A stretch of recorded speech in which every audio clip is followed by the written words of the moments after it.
Sache que pour progresser en course à pied, il suffit pas forcément d'enchaîner les kilomètres. Jour 20 pour bouger ton corps. Et aujourd'hui, on range les baskets puisque je te propose 3 exercices simples et ultra efficaces pour renforcer le bas du corps et prévenir les blessures en course à pied. À chaque foulée, tu encaisses plusieurs fois le poids de ton corps. Et si tes muscles ne sont pas assez forts pour encaisser tous ces chocs, et bah tes tendons et tes articulations, ils vont moins rigoler. Donc rien de mieux qu'une petite routine renfo hyper simple à faire chez soi. Exercice 1, tu as juste besoin d'un petit élastique. Ce premier exercice, il est fondamental selon moi. Tu vas venir positionner l'élastique comme ceci au niveau de tes pieds. Tu vas mettre une légère tension, les genoux dans l'axe des pieds. Tu peux mettre les mains sur tes hanches. Et là, l'objectif, c'est de maintenir toujours la tension au niveau de l'élastique en faisant des tout petits pas de chaque côté. On veut pas voir ça.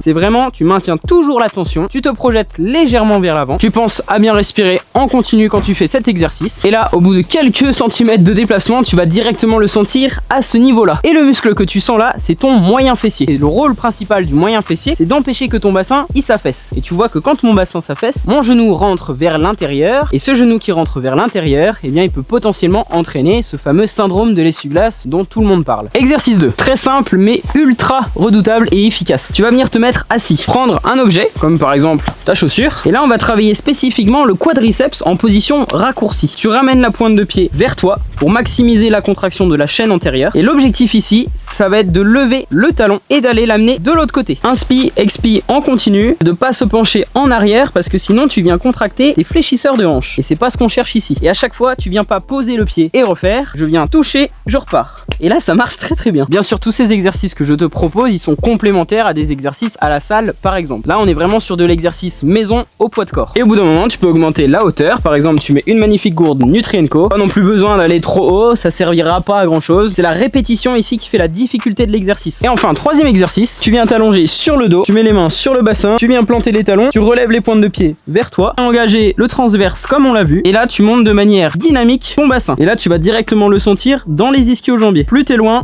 plus tu le sentiras. Si c'est trop difficile, n'hésite pas à rapprocher. L'objectif, c'est surtout que le bassin ne tombe pas. Tu serres les fesses pour engager avec les fessiers. Et si ça va, tu peux même aller plus loin à l'inspiration en amenant le genou vers toi. Veille juste à ce que ton bassin ne se décale pas ou ne tombe pas. Je ramène en soufflant. Et n'hésite pas à associer cette séance avec les exercices du jour 13 pour le renfort du pied, c'est ta fondation. Je te propose donc de faire 3 séries de chaque. Et pour le nombre de répétitions, comme d'habitude, fie-toi à tes sensations, arrête-toi à partir du moment où tu sens que le mouvement se dégrade. Pour ceux qui demandent, tu peux faire ça 1 à 2 fois par semaine. Ça va te prendre 10-15 minutes, mais ça va t'éviter pas mal de galères. N'oublie pas d'enregistrer la vidéo pour refaire cette séance entre tes runs. Et surtout, rappelle-toi que c'est la régularité qui crée les changements. Alors je te dis à demain pour le jour 21.